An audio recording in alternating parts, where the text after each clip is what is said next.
Today is my last day of high school. It really doesn't feel real, and at the same time, it's really sad.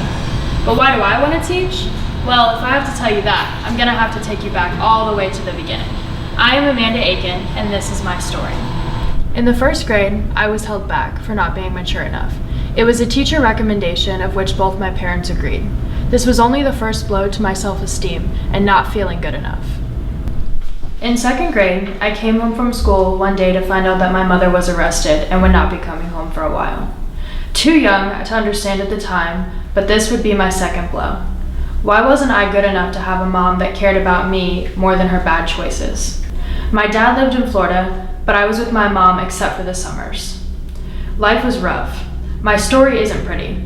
I will spare you with all the details, as I have blocked many of them out of my memory.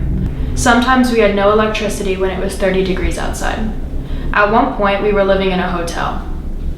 And at times, my mother would punish me and put me in a box. Again, why me? I was in the fourth grade. In my pajamas with all my peers on pajama day. 2 police officers came into my classroom and escorted me out of the class to bring me to my dad and my stepmom. I was a little bit confused and didn't really know what was going on. But I was told we were gonna go start a new life in Florida for me and my sister. I remember being very, very scared, but being very happy at the same time. Elementary and middle school were a true struggle for me. I never really felt capable of ever really being good enough. My mother went back to prison 3 or 4 more times, writing letters to my sister and I. When she would write to me, she would write maybe a paragraph at most. On my sister's birthday, she would have my Nana send her flowers, and on my birthday, I received a card saying, "Happy 11th birthday, bug. Too bad that I turned 12. Our school started a teaching academy about 3 years ago.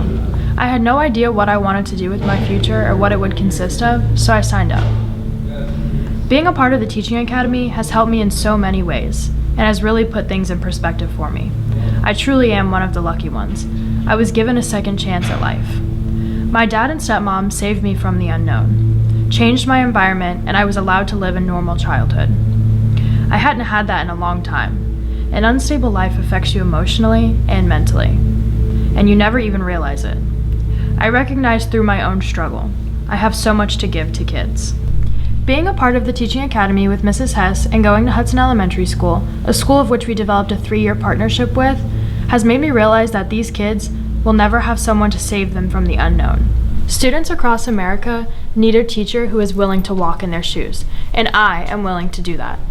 I need to help students overcome any obstacle that they face. I am good enough, and I am proud of me.